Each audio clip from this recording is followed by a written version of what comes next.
My name is Katie Hopkins. Thank you very much for joining us at Rebel Media for this exclusive interview with Tommy Robinson. Tommy Robinson has been out of prison now for 3 weeks. This is the first interview he's given in full to disclose the details of what went on before, during and after his time in prison. Tommy, thank you very much for taking the time to join us here today. I appreciate it. That's fine, thanks, Kate.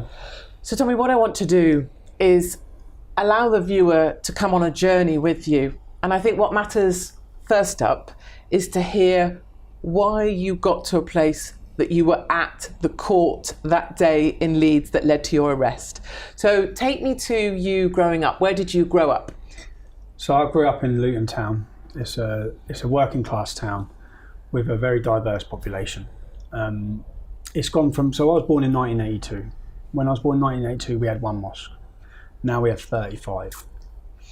So I've watched that change in the town. I've watched, just so people understand, Luton was the launch place for the 7/7 bombers. It was the home of the fertiliser bomb plot. It's, in fact, so many terrorist atrocities have been linked to Luton. Al Mujahideen, who are now a prescribed terrorist organisation, Omar Bakri, Abu Hamza, who's in prison in America, their head office was in Luton. So Luton Town for you was home. You grew up there. Your mum, I think she lives, or you grew up with your mum there? I grew up with my mum, yes, my mum come from Ireland. She came from Dublin when she was 6 or 7 with her family. And like most people in Luton, if you line up my 30 best friends, yes, we are all sons of immigrants, pretty much. And you're a son of an immigrant. Your friends are mostly immigrants. I mean, if we had them in here now, what would they be, your friends? St. Lucian, Jamaican. What's he called? Ghanaian, Andre, Dean, Doggers. Doggers? Yeah, they're all... Your friends are all from a migrant background, or largely? Yeah, or Italian, or even Bulgarian. Everyone's from the sons of immigrants, really, in Luton. And I've seen the town, so that's never been a problem. Everyone's got on fine and integrated fine, assimilated fine.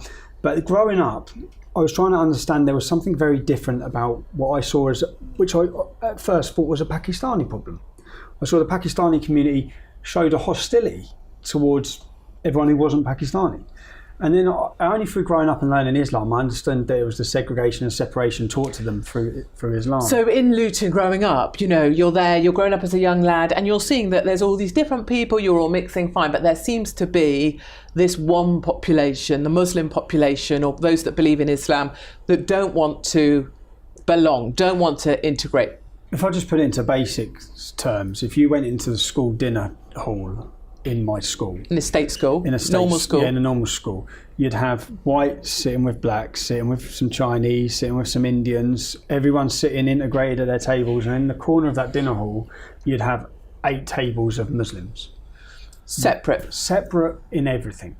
And again, is that because they were told to go and sit separately? Did someone say this is the Muslim eating area? No, of course, that's the point to make. This is not our doing or our fault, because everyone's been welcomed, everyone's got along. They just separate themselves. And I never understood this. I never understood it until I read the Quran. I never understood until I read so many passages and so many verses saying, do not be friends with the Christians or the Jews. And that's the first, it was like, I had so many light bulb moments in my life that were just like, now I understand. Now I get why we have this whole segregated Sharia community that are not integrating, that are hostile as well, that are hostile towards us. And that's not all of them, because even in school, I would have made friends with Muslims. In fact, I had 2 absolutely amazing lads, Imran and Kamran, who are identical twins. Do you still know them? Do you still see them? I haven't seen them for a while. In fact, Kamran's in prison, I believe. But so most people who go to school in Luton end up in prison. We should clarify this. Yeah, not most. Some. Not most. So obviously, my husband's mates from school are in prison. Obviously, Luton got voted the roughest town in Britain. So it's a town with a lot of poverty. Tough town. A lot of it's a real town with real problems, and that's not just Islamic. It has real problems everywhere. But one community that isolated themselves, and then we saw all the problems that come from that, and with regards to the sexual exploitation of young girls, I've spoken for years. In fact, we had a relative. I know so many young girls, beautiful, young, promising girls that lives changed. And they changed when they got involved and began getting involved with groups of Muslim men. And having gone out myself and watched this happen, it seems to be, and having spoken to a prison officer recently who was with Muslim inmates, talking about how if you give heroin to a white girl, they'll do anything. So heroin becomes a kind of currency transacted behind the rape squads. It's sort of how it operates. If we go back, so a relative of mine who was found naked running through the streets, she was actually taken in by the women prostitutes. When she woke up, she had lots of bearded Muslim men who were all raping her, and then her family locked her in the had her in the house, and she ended up climbing out of the window to get back to them for the fix of heroin. Now, at that time, when she would have been 13, 14, at that time, then the police, when the family are going to the police to complain, the police are just, she's a drug addict. She's a prostitute. No, she's a child. She's a child who's been groomed, who's been put through a process which we see so common across our whole country. It's actually a very, I can tell it a mile off. Like, there's another girl that I go to a hairdresser's, and one of the girls who works there's friends got involved with this Muslim boy. And I went in there months and months later, and she said, "Have you heard about Caroline?" Named the girl. I said, let me just tell you. So he started hanging around with her. She started going out with him. He drives a nice car. He spent money on her. Then all of a sudden she stopped hanging around with you girls, and she started hanging around with other girls that are in the position that are just going out with the Pakistani gang boys. Then she started changing what she clothes, and has he yet isolated her from her family? And she just went, "How do you know?" Because it's the system, the process that you and I hear over and over. You know, a grooming of girls, the rape squads, it's not by chance, it's not by accident, it's not someone grabbed in a tunnel or an underpass. It's a systematic, coordinated, networked plan to traffic children. Let me ask you some questions about growing up in Luton and the separation. So the separation of financing, the separation of policing. How does that work in Luton? So, another example, again, I'll give to Luton. When I formed an organisation in 2009, which to try and highlight a lot of these problems. And when a journalist first come to see me, I took them up to the estate that I was originally grew up in as a child. I said, "Look at that park. That park is from the 1980s." And then we drove down to the Muslim community. I said, "Look at that park. That's a state-of-the-art £350,000 park." You want to know why we're frustrated? And we're frustrated because all of the funding, everything has been given and handed, and the organisation towards the Islamic community, everything, and that's not. I'm not saying it's the Muslim community's fault. In fact, years later, when I got onto a radio show, an imam had a go at the council for overfunding them and causing resentment. So, for clarity, the funding, so government funding coming through to councils, because it's how it's worked in the UK, we have councils. You see Labour councils, and they're pushing funding to the Muslim community, presumably because that's where the vote's coming so from. So in Luton, we have, as I said, it's 30-40% of the town is Muslim. And when we have our elections, that 30-40% is enough to win the vote, because the majority of people aren't voting. Now, so if they do a deal, and we've known this for years, the Luton Council of Mosques, which was the leader, would coordinate all the mosques together. They'd sit down with the council, they'd do a deal, they'd then be specifically told who to vote for and how to vote, and they'd regain their power. And anyone who looks at the demographical change of Luton, which is what Labour would be doing, it's what the Democrats will now be doing in America. You see it, and a government projected growth forecast, this was in 2013. So government, on their website, on the government website, showed that in Luton, by 2030, so a mere 17 years, the Pakistani and the Bangladeshi community were to increase by 70 to 77%. The white and black community, or the non-Muslim community areas, were to increase by 1.3 to 1.4. Now, what Labour are fully aware of and have been aware of, and are still aware of here, right here in London, of course. They know it. That's why we have Sadiq Khan. They know the future. The future for them is with the bloc Muslim vote. And so if you can get that bloc Muslim vote, one of the ways you can do that is by actually targeting, if I was a Muslim mother, someone like myself. Because if you're kind to my children, if you, look at that beautiful park that Labour provided, look at a facility you've given to my children, I'm going to vote Labour because it's best for my children. And ultimately, we are unified by wanting the best for our children. Do Labour actively target the children of Muslims? And actively, and it's like, as someone from a white working class background, we've simply were forgotten and neglected. And that's a feeling that we're looking at the Labour Party, who have gone all out and given every other community everything. And that's why even currently, white working class children are the biggest underachievers. Not black children, not immigrant children, white English working class children are the biggest the biggest failure in academic in Britain. Universities. No. The whites are doing very poorly. Let me ask you a question about specific example in Luton of Labour councillors working with the Muslim community, offering them things that aren't available, for example. An example I'd give on that is, so Luton Town, which is our local football club, got to the final of a cup. Which is quite a big deal, actually. Luton football, like my son would be, to go to the final of a football cup is a massive deal for Brits. And to get to Wembley. It's huge. To see your club play at Wembley is huge. Now, we sold 45,000 tickets from a small town of Luton. Everyone and anyone wanted to go, and it sold out.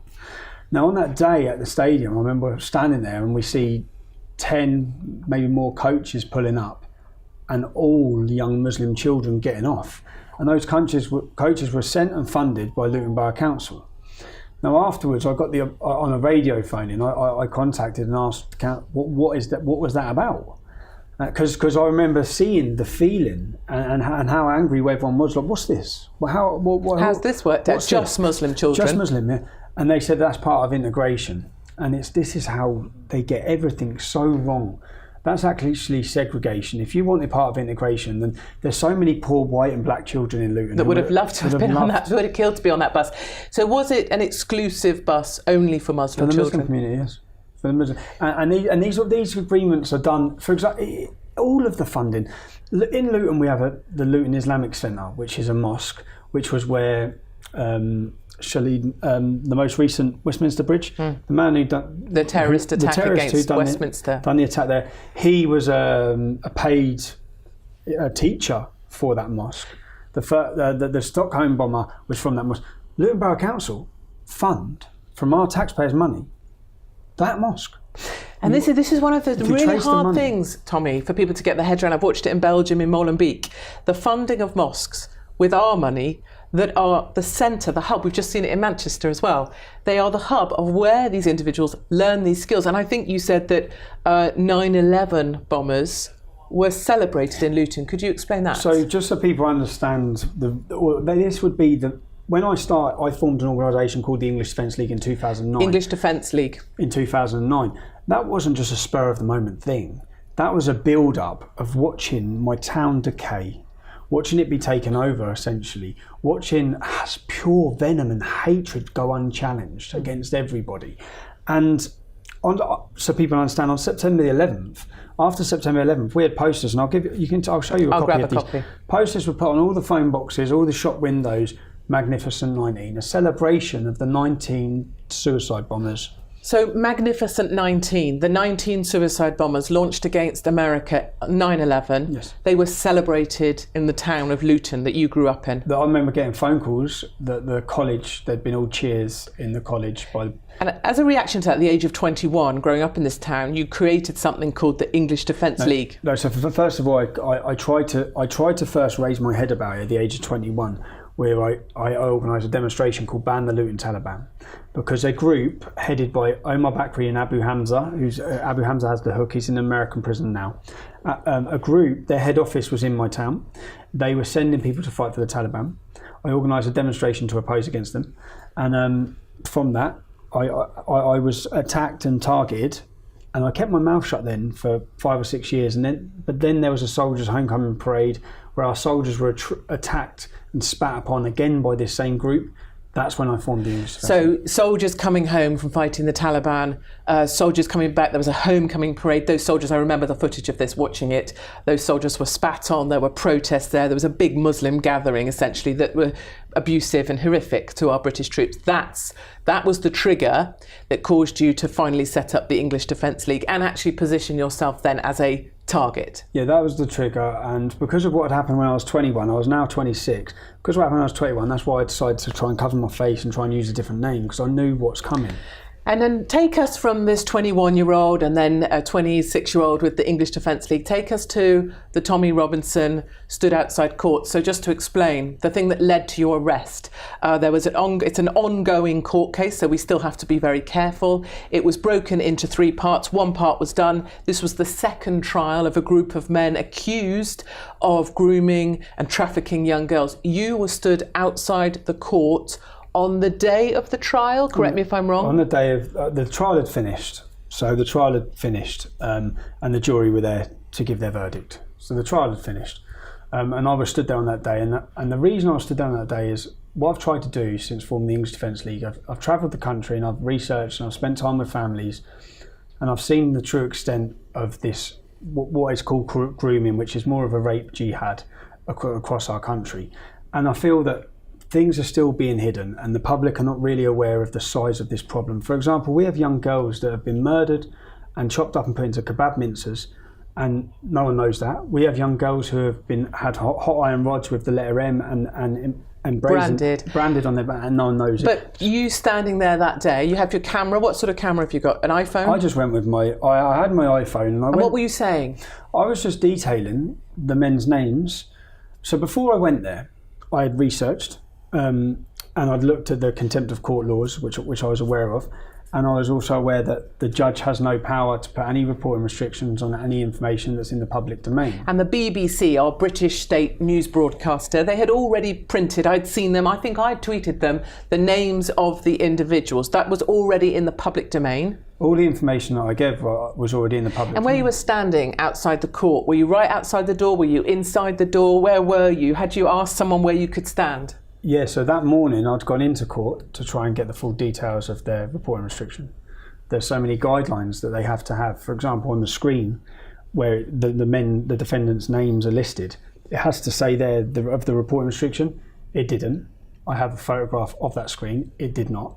There was nothing on the door. So I then stood outside and obviously I presumed that the reporting restriction can only be for the verdicts and for the specific detail from in that trial. It can't possibly be for any information that's already online and out there. So the trial had finished. Trial had finished. You were stood outside. Yes. You repeated information that was already in the public domain, the names. Yes. Did you film any of the men going in? The defendants who were walking into court, yes, I filmed them.